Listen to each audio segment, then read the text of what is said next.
Hello and welcome to Cracking the Rich Code, the podcast. I'm your host, John Verico, and I have got a very special guest today. I know I say that a lot, but this time I really mean it. Okay, so I mean it for everybody else too. But in this particular case, I want to introduce Yarona Boster. Yarona is a life coach and a speaker coach and an absolutely delightful conversationalist. So please let me bring her on and enjoy our conversation with Yarona Boster. Yarona, hi there. Hi, John. How are you doing? Today is good, and I don't have anything sticking outside out of my head, so I'm all good. People will have no idea what that's in reference to. No, they won't. So should we leave them hanging? Well, let's do this. Unlike the picture that was hanging on the wall before, we're not going to leave them hanging. There was a picture before, and John said, maybe take that away because he doesn't like things sticking out of people's heads. And he had a really valid point, because it's true. When you're on video, sometimes you forget about your environment because you're more focused on, oh, let me be in the conversation. But there's a lot of things that can happen in the conversation in your environment that can distract you from having a great conversation. Absolutely. And you had this, wonderful, diploma or certificate or whatever hanging on the wall behind you. But the way the frame worked, it was sticking up at the top of your head as if you were wearing some funny little hat. And said, let's just take that away, because people would be sitting there wondering, or even trying to zoom in and figure out what the language is and what it was for. Yeah. And that's one of the reasons why I use a Background. virtual backdrop Yeah. and a green screen, because I have a very cluttered background. And so, there's all kinds of stuff sticking out of my background, including my Navy sword. I have an enlisted saber up on the wall that was gifted when I retired from the Navy. And it's right up there. And if I sit in the wrong position, it looks like, the old Steve Martin, with the arrow through the head. It looks like I've got the sword going through my head. So green screen, virtual background, and hello there. Let's do this. Hello there. Yeah, let's do this. Lovely day we're having. Absolutely. So for the listeners and viewers of this podcast, Yarona is got her chapter in Cracking the Rich Code, volume number 12. And she takes a very, very interesting approach. And I wanted to have her explain to you what she wrote about. But it's the chapter is called The Investment That Every Parent Should Make. Yes, the investment every parent needs. Oh, needs. I'm sorry. Every parent needs. There it is. I just put it on the screen. So let's talk about, what were you trying to address here, and what made you decide to write about this topic? So this is going to be a heavy topic, but I like to come at it with a lot of comfort and ease. This is all about having the hardest conversation you'll ever have between a parent and their child, which is about when we die, not if. There is no if about the finite nature of life. Life is finite. We don't know the when, we don't know the how, we just know it ends at some point. And something that I've personally experienced, I've experienced an excess of loss in my life, an excess of loss. If I was to tell you all the losses, you would just your jaw would just start dropping, and you would be like, oh my God, how did you deal with all of that? Well, I'm going to tell you, here's how I dealt with it. I realized that I could choose how I wanted to look at the experiences I was having, what perspective I wanted to take. And it didn't negate the pain of those experiences. But what it did do is help me learn from them and move forward with the losses that I had. And while I was doing all of this, while I was going through all the losses in my life, I was also working in the field of early childhood, human development, and really coming at this from a place of how I started to see that parents were doing the ultimate disservice to their children. When we're coddling our kids, when we're trying to give them everything they want and everything they could possibly need, what we're actually doing is shielding them from what I call foundational losses. Now, foundational losses throughout your life are things like when you're a little child, you break your favorite toy, or you lose your favorite toy. Right. And you have to handle that the very first time. Then they get more complex as you grow. You you don't get the grade you wanted, even though you studied hard. You don't get into the programs you wanted. You don't get into the college you wanted. You lose a friendship, you lose a relationship, you lose a job, you lose a house. All of these things are things we all have to experience and process in order to be ready for the ultimate loss, which is the loss of a loved one. It will all come to us at one point or another. As long as we live a long life, we will inevitably lose somebody in our lives. And usually, in the natural course of things, children will lose their parents. We hope it's not going to be the other way around, but I've had that experience too. And I will say that in this world, when we start realizing that we could actually get a little bit better prepared for that, there's actually a possibility of being more prepared than when we, as the parents, leave this world. Right. We'll know our kids are going to be okay without us. And that okay, this is the thing I ask every parent. If you can imagine yourself at the end of your life on your deathbed, and in your role as a parent, what is the one thing you want to know? And because I've been at many deathbed sides, it's usually that our loved ones will be okay. And that especially our children will know how to function without us. And the funny thing is, it's not usually about like financial success and things like that and stability. It's really about, are they going to be emotionally capable of carrying on? Did I give them enough resilience in their life to help them I know they'll be sad, but will they be able to get over this? And the fact of the matter is, I have seen many adults who cannot get over the loss of their parents. And here's the thing, I don't want to make it sound like get over it. That's not what I'm talking about. We never No, really because we can't Yeah, just we can't. you can't just suck it up. No, You no, no, no, no, no. you've got to face the grief. You have to feel the Exactly. grief, acknowledge the grief, and then be able to move. And keep carrying on with your life along with the grief. You see, the thing about life and grief, your grief doesn't grow smaller. Your life grows larger around your grief. And I like to think of grief as a rubber band. When you first have that loss, it's very restrictive. It's fresh. It's so painful. It feels like you can barely breathe. But over time, as your life continues to grow around your grief and you keep moving and you keep doing things, every once in a while, well, that elasticity starts to loosen. And then every once in a while, and it could be 20 years later, it snaps back and you feel it again. And you're like, oh my God, this hurts. But you know how to process it when you learn how to process it because you understand the inevitability of it. You are able to carry on and keep going and carry that with you, carry that experience with you. And we don't do this nearly enough. In fact, I cannot tell you how many people I've met, parents who will say to their kids like, oh, no.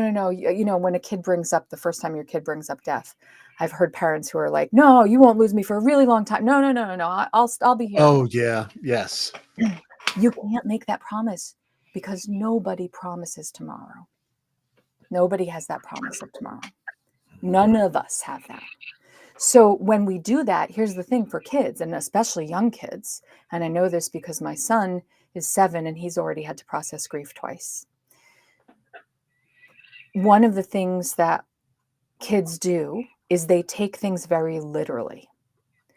So if you make them a promise that you won't be gone for a long time, and then something happens to you, that actually causes more trauma than when you say, you know what, honey, I'm not always going to be here in your life, but I promise you I will always live in your heart.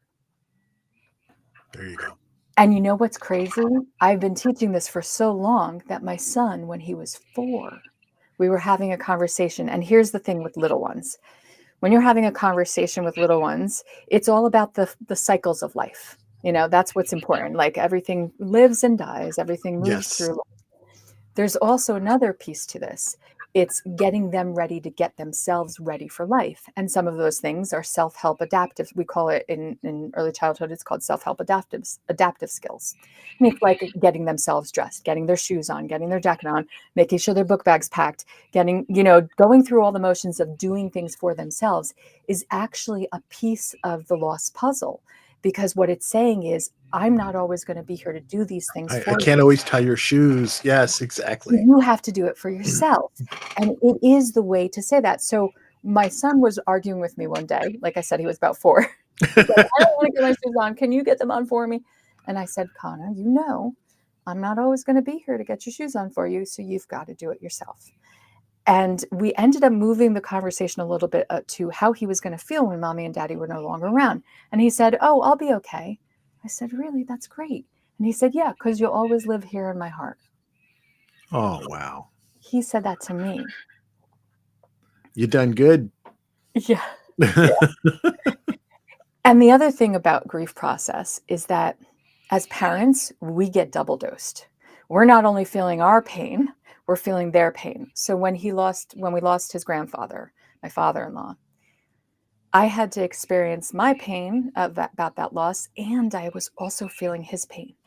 Yeah. And parents have this naturally instinctive trait that they feel that they want to protect their kids, and they feel that they want to shield them from that pain and fix the pain.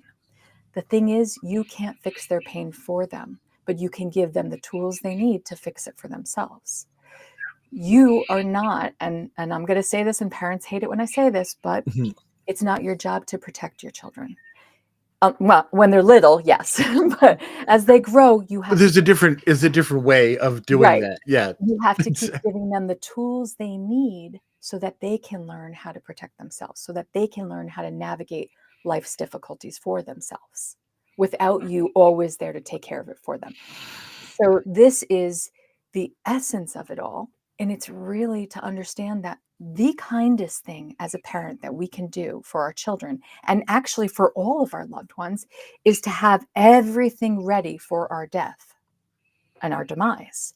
Because there are 3 top things that families rip apart over: money, religion or belief systems, and death. Yeah.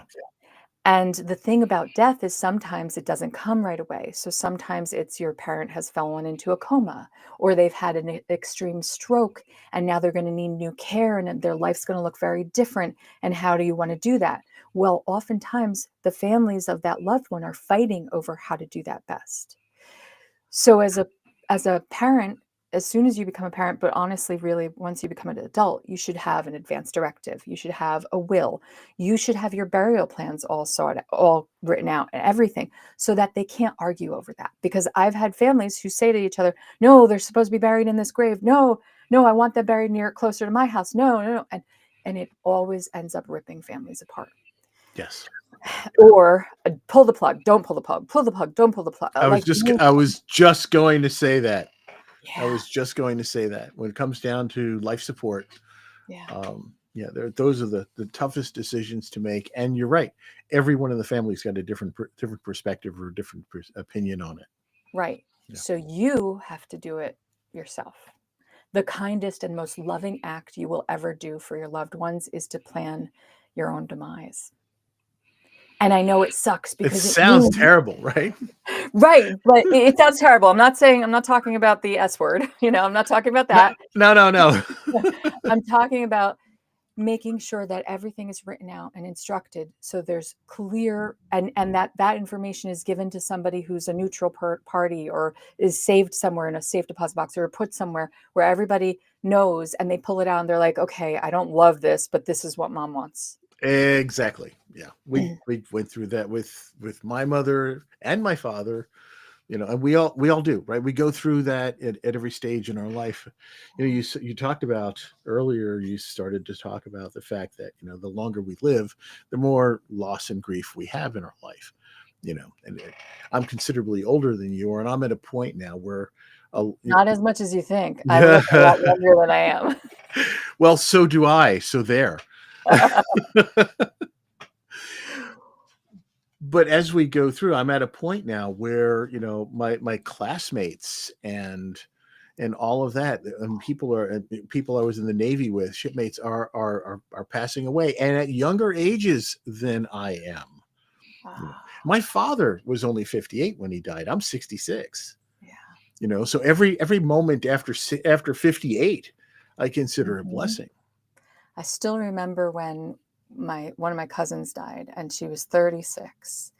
And I remember this moment so viscerally. My mom got a call, um, and she was like, "Oh, when did it happen? What happened?" And I thought my mom was talking to her first cousin, who they were like sisters, about her cousin's mother, not her cousin's daughter. So after she got off the phone with her, I didn't hear the other side of the conversation, but I was preparing myself to find out that my great aunt had died. And when she got off the phone, she's like, "Yarona, I have to tell you something. Tammy died." And I just fell. I was like, "What? What? No, no, you were going to tell me Aunt Sylvia died. What? Like, that's insane. That's crazy. No, Right. what?" Yeah, it's And hard to I was fathom. right. And I was younger. So still remember that when I got to the hovering point of 36, I was scared that whole year. I had this weird paranoia. And mind you, I had already experienced deaths before that, but for some that one really hit me because she really to me was young. And I mean 36 is pretty young. And It's very young. and I it was hard. It was one of those moments where I was like, "What the heck?" Oh. And that was that moment where I realized, okay, and as a Holocaust survivor's daughter, you'd think, I already knew all of that. I knew that life losses come in cruelty, they come in suddenness, they come in long drawn out suffering, they come in all shapes and sizes. But after that, just a collection of the deaths that happened, my niece, and then my father, and then my mother, and then my nephew, and my brother, and my father-in-law, and these were just the highlight ones, and not to mention some of my Wow. friends that had Yes. died, some of my friends that had suddenly died, like I was like, what is this experience? And I took care of both of my parents into their deaths. Um, I had I was cleaning my father's mouth out when he took his final breath. And it's Mhm. hard for people to hear that because a lot of people are like, "I couldn't have done what you did." Because I didn't send them to a facility. We had, I did the home care and we had hospice visiting. And a lot of people have a big fallacy around hospice. They're like, "Oh, they're 24/7 care." No, no, they're not. No, they're not.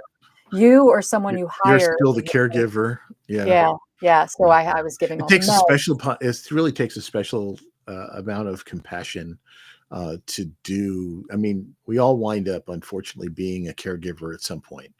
Yes. But, it really takes a special kind of strength, Yeah. and compassion and a special heart to be able to do what you have done. It wasn't easy, I'm not gonna lie. Mm-mm. No, I'm No, sure it was not not. gonna lie. That I would be joking if I said that. Although, with my mother, there were a lot of laughter moments, a lot. And it was quite the journey with her. It was a short, unfortunate journey. Um, and I honestly, I felt honored to be able to care for my parents, and I made a lot of peace with them and the mistakes they had made as parents. And it really gave me a sense of doing something that goes beyond your own self, you know? And I think in my opinion, when we go beyond ourselves and we really fill a need, we see a need, we fill a need, we go out and help just completely because it's our desire to be of help, not for any other reason to gain from it. Right. Actually, that is when we gain the most insight, the most feeling of self-worth, the most feeling of, hey, wow, yeah, this is hard. This is a bit of a sacrifice at times, but it's well worth the purpose, the reason for it, you know. We are having a powerful conversation with Yarona Boster. Yarona has written about the investment every parent needs in the 12th volume of Cracking the Rich Code. You definitely want to check it out. Really important uh, information and guidance and inspiration for anyone who is in a parental role. But I will go further as Yeah. well. And I will say this also goes for people who are in leadership roles, when you're Mhm. responsible for other people and their well-being and all of that kind of stuff. And as you were talking about this whole thing about um, making sure that people can function when you're no longer there, making sure your children will be okay when you're no longer there, it's the same thing, in the workplace. I'm just going to change Mhm. the flavor of this just a moment, because if you're a boss or a leader, you shouldn't be just keeping people at their current level. You need to make sure that they are able to move on, to move up. Somebody's got to replace you at some point. Yeah. So I've always said my job is to work myself out of a job Me too. by making Oh. sure somebody's there to take my place. Yes, Yeah. yes. And I say the same thing for my speakers. So what's really interesting about all of this, it really all comes down to the heart of communication. And I have to say this, Oh, so something I now we're gonna switch hats here, we're by gonna the switch way. hats for a second because I Yes. gotta explain this. Something I No. try to tell everybody is there are 3 things that make up our existence other than the thing that can't be named that has its own experience. But there are 3 essential things that are human, that make up a human. Our thoughts, our Mhm. feelings or emotions, Mhm. and our behaviors. Right. The thing is, other people can only experience us through our behaviors. And communication is the behavior that helps us introduce our thoughts and feelings to other people's, our values, our perspectives, our beliefs, the way we wish to do things, the way we wish to live our lives, everything. So it's really the heart of it all is healthy, effective communication. That's at the core of it all. Whether you're a leader, whether you're a parent, whether you're a speaker, it doesn't really matter what role you're in. If you can't communicate effectively, you're doing that role a disservice. So Absolutely. it's one of the reasons why I kind of split off my work and I have my YaronaBoster.com for my speakers and I have my footprints coaching for my parents, because I can easily switch that hat to help them see where their communication holes are and what's happening in that aspect of communication. Now, with speakers, of course, there's a lot more logistics, but I use developmental psychology to help them learn what effective and healthy communication is from any stage. A global stage, doesn't matter what you're on. Yes, my specialty is in TED speakers, but really, when you're doing a keynote, when you're giving a presentation, when you're running a workshop, when you're having a staff meeting, the awareness you have to have in your communication behavioral skills requires understanding where your holes are, where your deficits are, and where you do really well. And it's all about moving the bar up in what you do well and reducing the bar from what you do that's reductive to your communication efforts. That's at the heart of it. Yeah. It really is, and that goes back to also the behaviors that you're teaching your children and anyone else around you. You know, we are kind of a sum of all the behaviors that we've seen and experienced. Yes. And so throughout our life, we choose which behaviors to emulate and which ones we want to try to make part of ourselves. And that's the persona that we ultimately put out there. And it's a Mhm. compilation of everything that we've experienced and everything that we've learned. Yes, it is. And I want people to understand what this means. It means that communication is a behaviorally learned skill. That means it's not something that's innate in us. It's not innate. We are not born with the ability to communicate, which means that you're picking up what you're picking up. And so if you're having an argument with your partner and you're like, why aren't they listening to me? Why aren't they hearing me? Why don't it's your communication. And that requires working on. It's it's really about understanding also the empathetic nature of interpersonal relationships. There has to be empathy. I see a lot of Gen Zs really good at setting their own boundaries, but they're Mhm. terrible at working with other people's boundaries. Yeah. They're horrible at those interpersonal relationship boundaries. those are the hardest ones. And actually, then there's another level, which is societal boundaries. And then there's another level, which is life boundaries, natural boundaries. So we go through these boundaries. Well, they're getting really strong at doing the personal boundaries, and that's great. But guess what? If you're in a relationship with somebody, and I was just having this conversation with someone the other day, she was really upset that her partner didn't want to spend all his time with her before he went off to do this work that he was going to be doing. I'm going to be vague as possible because I don't want to No, indicate who it was. absolutely, yeah. But he was going to be gone for a while, and she wanted his last week there to be spent all with her. And he said to her, he also wants to spend time with his family and friends. And she said, I don't feel like you're making me a priority. And he said, you are my priority, but I'm also scared. And I want to spend time with my family and friends. I want to spend time with all the people I love, you know? So I may have accidentally hinted some stuff there, but in any event, I think what's important there is that we realize, like, and try to help her understand, she wasn't hearing that he was addressing one of his boundaries, which was that he can have both. She can be still a priority in his life. In fact, she is the top priority in his life. And he still has other people he loves and he needs to spend time with. And you don't want resentment to grow when you're in a partnership or you're in a parent-child relationship where you're the one making all the demands and the other person's caving to all those demands. That's not a healthy relationship. There's got to be healthy compromise in there. Same thing with leaders and bosses and their subordinates. Absolutely. There has to be healthy learning from one another too. And it's funny in leadership, I often say, you lock in on a specific perspective that you have as the boss, as the leader. You know, right. You have a certain function, but if you don't get feedback from the workforce that are actually out there working with the customers, working with the product, whatever it is, then you don't know what the results are, and you don't know what the impacts are, and you don't know what needs to change or what resources you need to provide. Right. We need to have that. We have 2 ears and 1 mouth for a reason.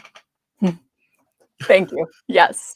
But isn't it interesting how, and David and I, our friend David, who was on one of your other episodes, David and I were talking Yes, David Goldberg. Yes, David Goldberg. who is a speaking coach and a voice coach, and he's great. And you want to check out his episode as well. Yes, very much so, because we work together now a lot. And one of the things we were talking about is how interesting it is that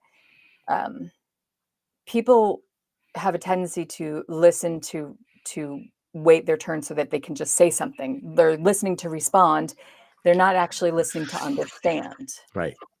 Yes. And when you're just waiting your turn and all your thoughts are kind of in your head, you're not letting those ears be open to flowing with the conversation instead of saying your piece and having them say their piece. Then guess what? The wall's going to remain between you because you're just each saying your piece against how the many wall. How many times does somebody, you get into a discussion and you're requesting something and the other person says, okay, go ahead and do it. And you're going, but no, you don't understand. This is why I need it. And you don't realize that they've already agreed because you were so prepared for the next level. Right. I know. It's crazy. But that's how we do this. In fact, there's a saying by Carl Rogers, who I believe was one of the, he was one of the main people that established coaching and the coaching methodology and all sorts of things like that. And he says, it's on my wall, so I'm going to read it. He says, we think we listen, but very rarely do we listen with real understanding, true empathy. Yet listening of this very special kind is one of the most potent forces for change that I know. Perfect. Yeah. Perfect. Really That's a thing of beauty. So hey, for all of our listeners and viewers out there listening to Cracking the Rich Code, the podcast, we have been having a fantastic conversation with Yarona Boster, and her chapter is The Investment Every Parent Needs, and that is in volume 12 of the Cracking the Rich Code series. And I implore you to go and pick it up and read her chapter, and also to take an opportunity to get to know more about this incredible individual right here. She is a life coach and a speaker coach, and she's got tons of experience in early childhood and human development and psychology and coaching, and is absolutely a marvelous human being. And I'm glad to have gotten to know her in recent years as well. So, Yarona, thank you so much for taking the time to be with us today. One final thing. Oh, let me just say, go and visit her at footprintscoaching.org, or you can go to yaronaboster.com. Little different focus for each site. Footprints Coaching is more about her work with families and parents, and yaronaboster.com is more about her work with speakers. But you're going to love her no matter which site you go to. Thank you. Appreciate that. Yarona, thank you again for your time. Everyone, you've been listening to Cracking the Rich Code with our special guest, Yarona Boster. Yarona, you have a wonderful day, and everyone else out there, you do too. Thank you so much.